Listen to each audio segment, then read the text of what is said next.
Hospital Umum Lama Miri merupakan hospital pertama dan terletak di bahagian hujung Semenanjung, Kuala Sungai Miri, tidak jauh dari sebuah perkampungan yang dikenali sebagai Kampung Pulau Melayu. Hospital Umum Miri atau lebih dikenali sebagai Hospital Lama Miri kini telah tiada dan hanya tinggal adalah tapak yang dahulunya tersegam megah.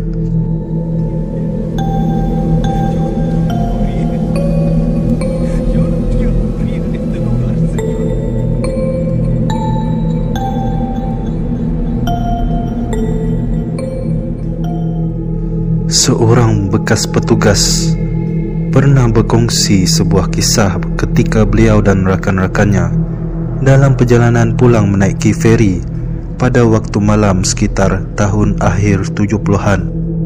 Menurut beliau, pada malam tersebut beliau dan rakan-rakannya sedang berdiri menyandar pada dinding bersebelahan dengan ruang tangga pengendali feri sambil menunggu untuk feri tersebut bergerak menuju ke pangkalan yang terletak di seberang sungai. Pada waktu itu tiada kenderaan dan memandangkan waktu agak lewat, maka tiada begitu ramai penumpang feri yang menaiki feri dari Wap Hospital. Pada awalnya tiada perkara yang aneh atau misteri berlaku.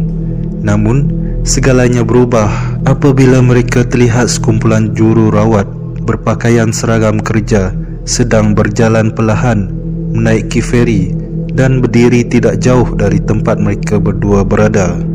Apa yang anehnya, pada pandangan mereka pada ketika itu, jururawat tersebut kesemuanya memandang ke arah sungai dan tidak ke arah feri seperti mana kebiasaan penumpang lain. Dan kesemua mereka berdiri, tidak bergerak, malah seolah kaku seperti patung. Perasaan beliau terus tidak menentu apabila mula terasa sesuatu yang pelik dan meremang apabila salah seorang pekerja feri yang bertugas berjalan melalui kumpulan jururawat dan kemudiannya berdiri di sebelah mereka sambil menghisap rokok, seolah-olah tidak melihat kumpulan jururawat berkenaan yang berdiri kaku seperti patung dengan pakaian mereka yang berwarna putih di sebelahnya. Dan yang menyebabkan beliau dan rakan beliau tidak dapat lupakan, apabila tiba di pangkalan seberang sungai, 7 lembaga jururawat ini tetap berdiri, tidak beranjak sambil melihat ke arah sungai.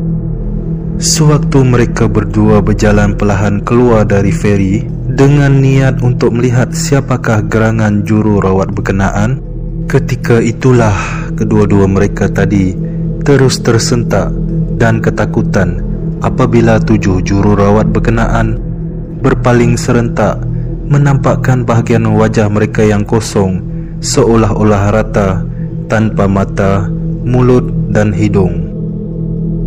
Mereka berdua kemudiannya lari ketakutan ke atas wharf, lalu terus meninggalkan feri berkenaan.